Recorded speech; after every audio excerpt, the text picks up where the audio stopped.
Early Years and Childcare Subject Specialist here at NCFE.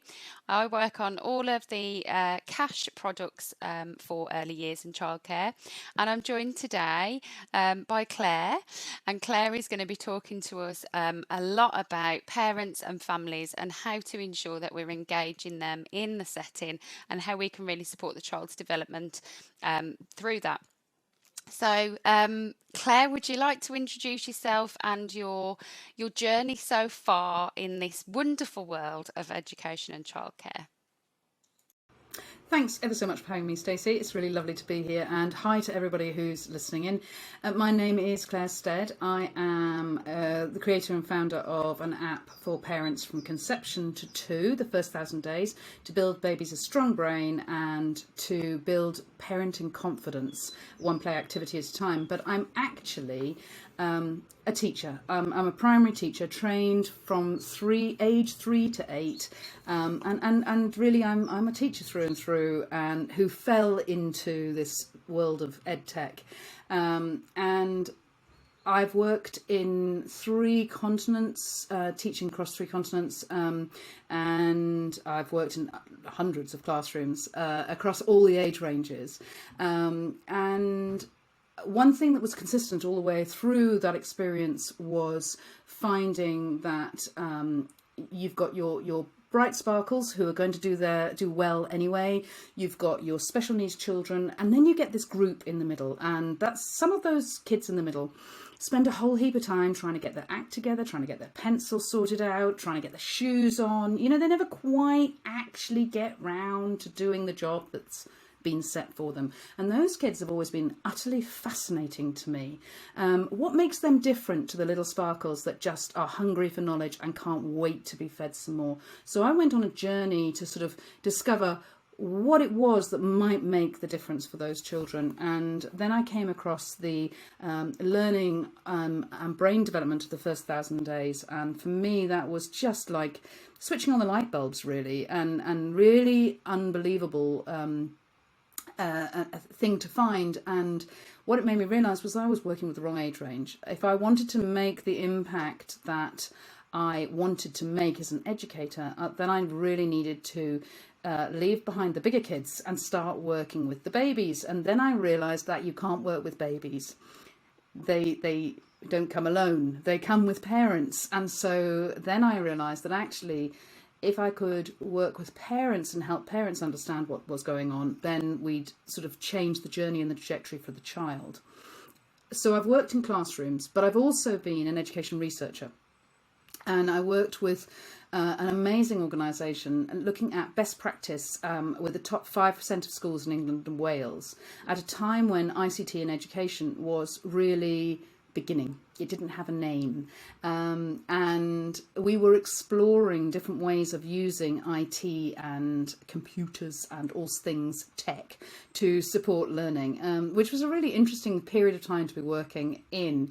And then we worked with the top 5% of schools in England and Wales to look at this best practice and try and get that across the board and spread that out and get it into policy and practice.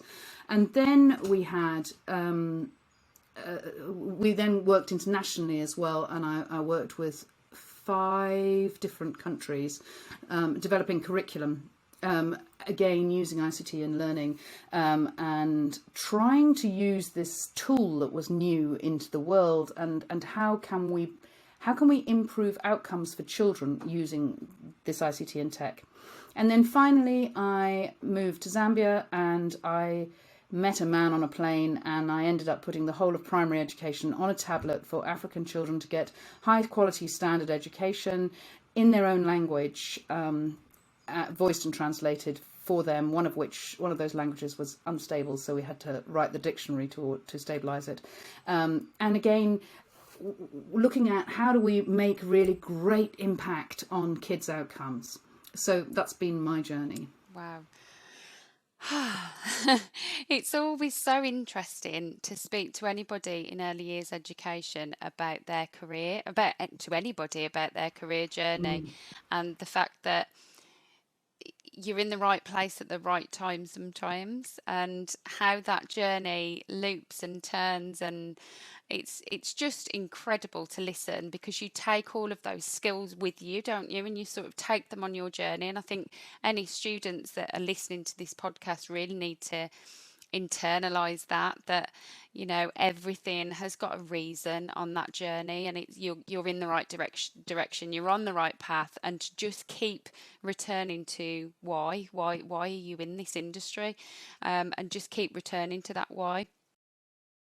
Absolutely. When I was first teaching, I used to spend my lunch times opening the TES, and I would go to the job page and I'd be looking for that wow job, the one that sparkled and was my adventure. And in those days, there wasn't such a thing as an international teacher or any of that, because I'm really quite old. And and I kept thinking, but I'm just a teacher, and I'm just a teacher. What can just a teacher do? And actually, what I realised is that the skill sets we develop in our journey along our way, from planning to communication with children, communication with parents, communication with other educators, our training, our giving training. We have so many skills that we underestimate because we're just teachers. And I think it's really important to unpick those skill sets that we have and we use on a daily basis, so we don't even notice we've got them, and then think, well, actually, this could be really useful in the outside world as a different something. That's not saying to leave education, because you must follow your heart, I believe. And that's certainly what I've done. I've followed that utter passion for improving learning outcomes for everybody. And when you're led by your mission, and you then have these wonderful skills that you can see are cross platform, almost cross fertilization stuff, it's a bit like a farewell pony. There's a picture at one point in the farewell pony cartoon books. It says you won't find your perfect pony straight away, but sooner or later. And then there's a picture of the farewell pony hugging them. They'll find you. And it's a little bit like that. It's the sort of little fat pony finding this tiny little person. And I think your journey finds you if you are mission led and have a real deep heart about why you're in this industry. Because if you don't have that, you've got to ask the question, why are you in this industry? Am I in the right place? And is this the right place for me? I think, and it's very much when you're in education and childcare, it's not just about getting your level 2 and level 3 and then working in a nursery or working in a school. It's much, much broader than that, which you've just talked about. One of the common threads, I think, that we hear in education and childcare all the time is we must have this strong parent partnership. So how do we achieve a strong parent partnership, and what does that really mean genuinely? Do you know, I've been thinking about this a lot recently, and I think it's a really easy throwaway comment. Oh, we've got the triangle, we've got the partnership happening, child, parent, teacher, it's all job done and tick. Yeah. But actually, I think we need to look really deeply at this. I think it's a critical part of the service that we deliver. Because if we look at this as a core central element, actually it changes our practice. Because our parents are the specialist in their child. As educators, we are the specialists in education and child development and learning. And the child is the specialist in their life and their growing up. Now, I think as educators, it's all too easy to say, thank you, I will have that child, I will do unto the child, and then I will deliver back the delivered child. And I think that sets us up for massive conflict at times. And it leaves so much at the door, because children grow up in an environment of culture. And that culture is incredibly rich, but it may be different to the culture of the nursery or the early years setting. And so for the child, that is an incredibly complex situation to navigate. They have one situation at home, they have a completely different something at school, and they're meant to just at the door take off one persona and put on the next. And I think it's actually about building connection through the child, but in the context of trust, because the biggest element, the biggest thing that you can trust you can give to somebody is you're leaving your child with them. And we also need to understand as educators that even when the children are in mainstream school, they are at home for 80% of the time. So they're at home a lot of the time. And so we only have these children for a really short borrowed period. So we can't do it alone. We can't enable this child to reach their full potential as an education sector. We have to bring the parents with us and have this journey of trust and communication. Now, I personally believe that part of the challenge of the parent partnership is that we leave it too late. Yeah. And so what we've got is that before you have a child, you have often no knowledge of child development, no knowledge of what success looks like, no knowledge of what failure looks like. So you're on a journey to get a baby. In fact, no, to give birth to the baby that you're pregnant with. Yeah. There isn't an expectation of parenting. You know, we know from the Royal Foundation's research that 70% of parents of children from 0 to 5 feel judged. And they feel judged about their parenting. Now, that's easy solved as far as I'm concerned, because if we support parents in understanding parenting and child development, they wouldn't feel judged because they would know that they were doing the right thing for their child. Yeah. And that's not about telling them how to parent. That's about supporting them in becoming the best parent they can be for their child on their child's journey. So if we start early, supporting parents in conception period during those 9 months that nature gives us, then we are starting out on a journey of success. And success breeds success. So when we have tiny, tiny wins on a daily basis where we're helping parents understand the tiny bits of life that will make an impact and change on a child and their child's outcomes, there's no blame. Yeah. It's only about building success. And person that's been supported from success to success is going to be more receptive and more open to being engaged in conversation and communication than a person who thinks they're being attacked, because then they become defensive. Yeah. So I think we leave it too late, and I think we have to go back to the parent that comes to look round the nursery and say, what can I do as a nursery to support you now? Thanks for coming to look round. Let's do something to support you right this second and make your journey really, really successful. Absolutely. And everything that you've just said.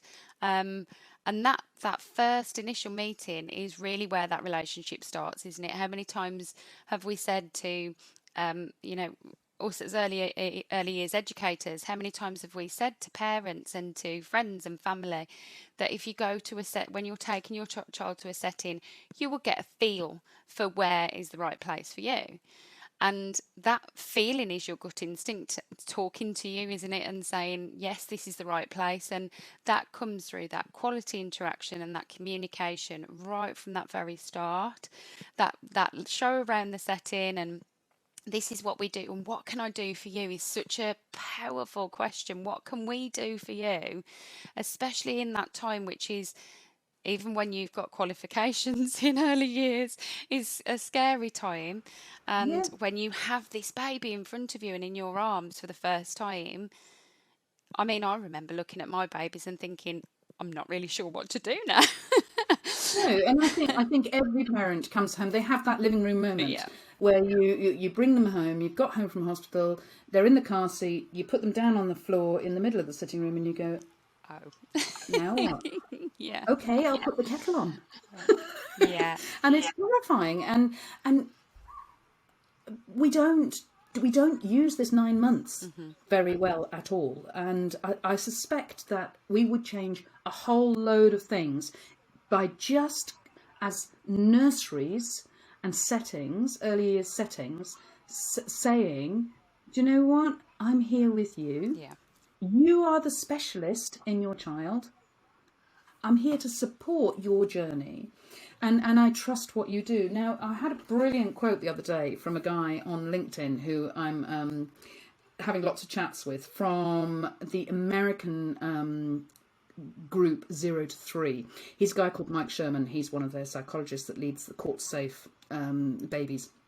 And he put this beautiful quote on one of my posts. He said, "There's no such thing as a baby outside the context of the relationships that surround it." Wow. That's powerful. Now, it's really powerful. So if we think about ourselves in the setting and ourselves as educators, we have got this baby that's at the core and centre, or toddler or child. They might be a 5-year-old. They still do not exist outside of those relationships. And those relationships are all of the relationships. That's grandparents, that's siblings, that's auntie down the road, that's the guy at the newspaper shop. But it's also us, our workers in the setting, including caretakers, lunch people, everything. Yeah. But it's also core and central, these parents. And when we think of that as a holistic item and put the children really deeply at the heart, and trust as the spokes that go out and sort of build that, have the relationships going round, those are trusted relationships. Those trusted relationships are what is going to build and develop that child. Yeah, absolutely. And actually, all of those things are, they're simple, aren't they? They're small things that can be put into place that you can build upon, rather than it being, right, we're going to invite all of the parents in for afternoon tea, and that one day where everybody comes in and it's just chaos and stress, and, you've done your flyers for it and you've got everybody involved, and those days are lovely and they have a place. But that every single day communication, the feedback, I mean, let's take that as one very small part of an early years practitioner's day or an early years educator's day, where at the end of the day, the parents are coming to the setting and you're giving some feedback about what has happened during that day. What does that look like for you, Claire? Because I know very much for me as a parent, speaking as a parent, I want it to be specific to my child. And I think from an educator's point of view, quite often it's like, oh, great, got to the end of the day, here's your kid, off you go. And I totally am guilty of being that person who's just like, lovely, super, nice to see you, bye Mrs. Jones.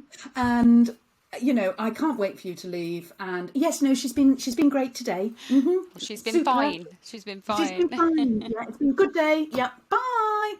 And actually, think of that from the parent's point of view. This parent has not seen their child potentially for 8 hours.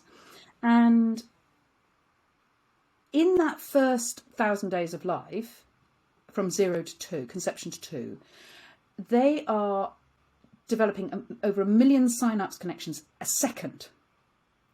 So if we think about the development that has happened in that 8 hours for that child, and we haven't taken the time to share with the parent things that have happened, I think then we've let the parent down. Yeah. And I think the other thing is to carefully manage things that could have happened for the very first time away from a parent. So say little, whatever they're called, walks for the first time in nursery.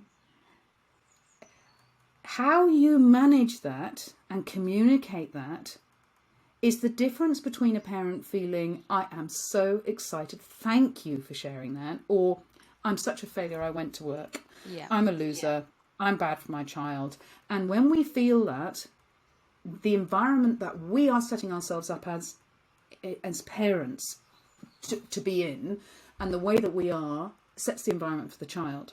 So when a parent is in this environment of, I'm a loser, I shouldn't have gone to work, I've missed all this, it's all over, that's the environment that the child is now going to be nestled in. Whereas it could have been this amazingly positive experience by saying, I think we might have had some steps today, but I'd love you to take a look at home and see if that happens, because I'm not quite, I think I saw it. And that's a very different story. Jenny walked for the first time today. Yeah.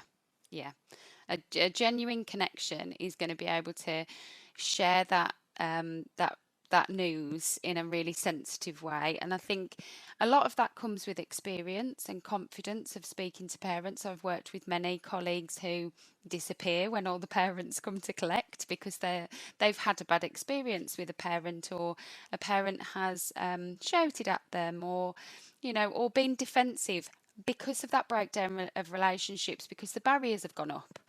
And so I think understanding neuroscience, like go right back to the beginning. Yep. I think understanding neuroscience in general helps you obviously with the babies and working with young children and older children, but also helps you to understand people in general. It really does. I mean, it really, they're really responding does. in that way Yeah. because Yeah. it's not personal. This is about them and about how they feel, and their reaction has been part of that feeling. Yeah. And when you understand that, when you understand all that neuroscience, relationships completely change, in my opinion. Oh, totally. And I think those connections will really grow, aren't they? The connection, as in not synapses, as in connection with each other, and just empathizing with each other as well. I think that's a huge thing. The empathy is absolutely massive, and connection. I've written down here.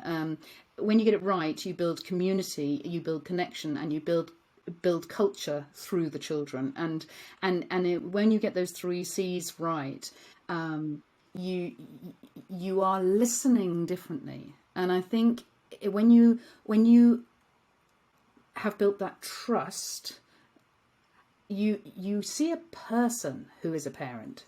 They happen to have the title parent, but actually underneath the title parent, you've got mum who's stressed at work. You've got dad who's knowing that he should have done so and so yesterday and he didn't today, and he's in a rush and whatever. You've got I feel a failure Johnny, who is the same dad who just ran the most amazing board meeting, but he knows he messed up yesterday morning, or whatever it happens to be. Same with the mums.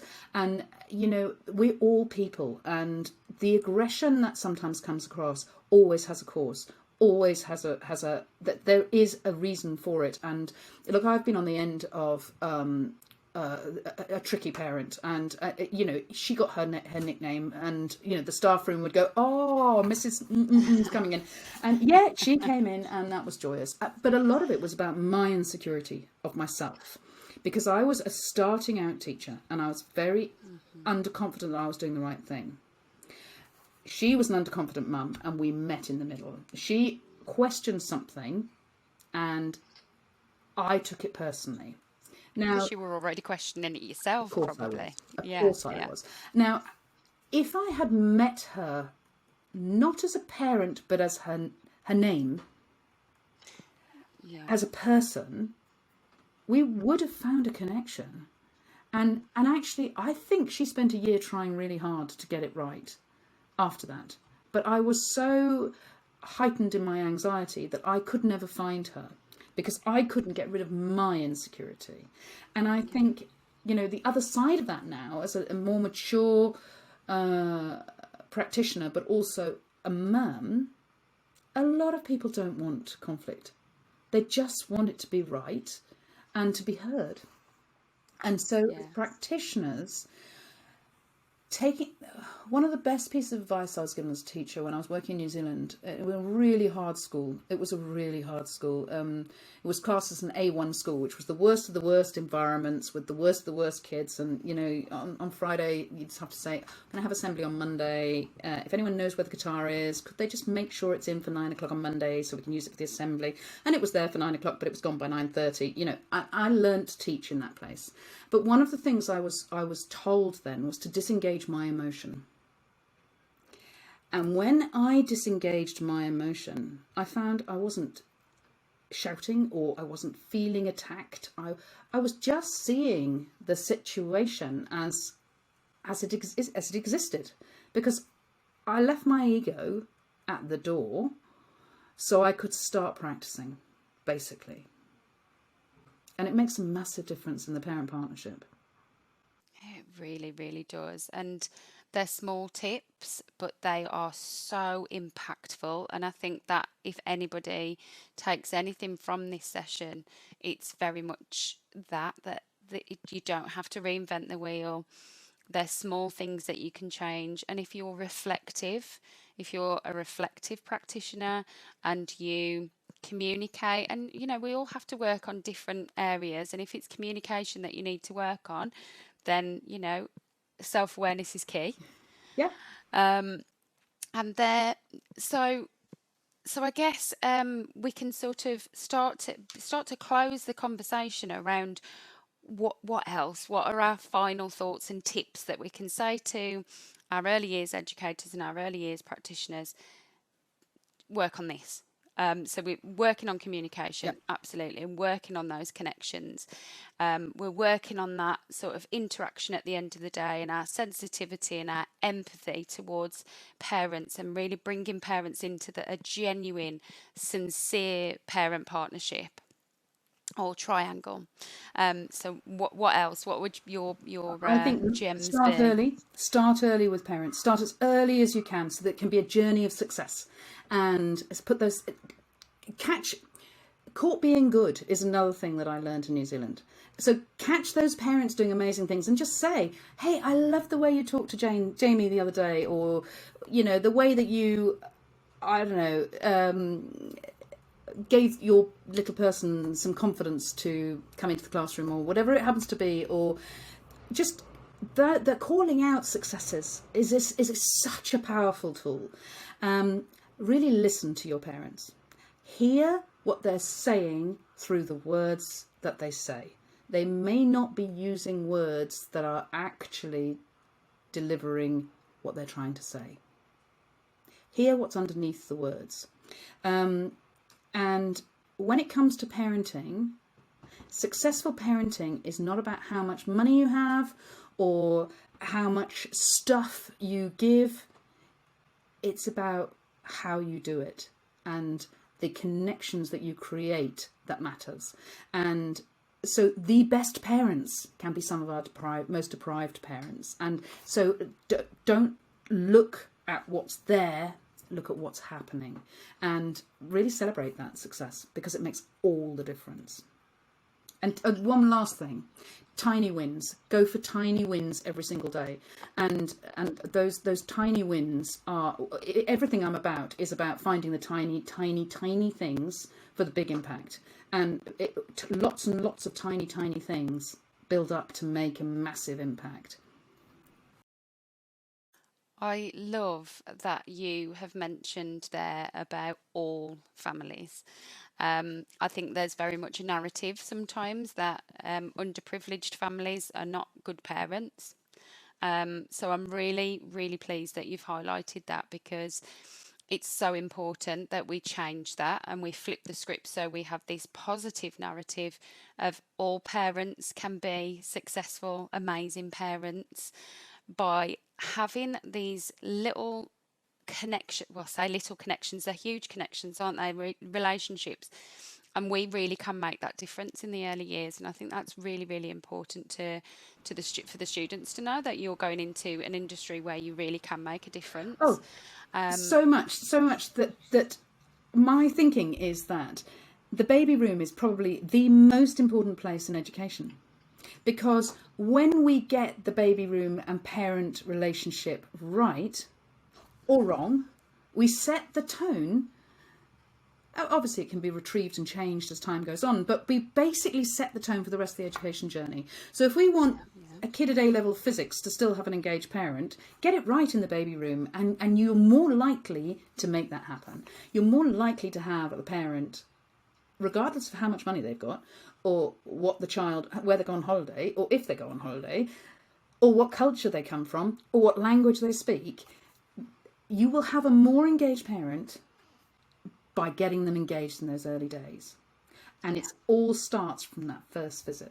What do you do in that first visit? How special do you make them feel? And how tuned in are you? Rather than trying to sell your nursery, listen to them. Thank you. Thank you so much, Claire. All of that was so powerful, and I feel like we need to do a part two at some point, yes. because there's so much we need to talk about and so much that we haven't even scratched the surface of. But thank you so much. I think there's some real golden nuggets there that people can take away and use in their practice and really change their practice. So thank you, and thank you everybody for listening. Thank you very much for having me.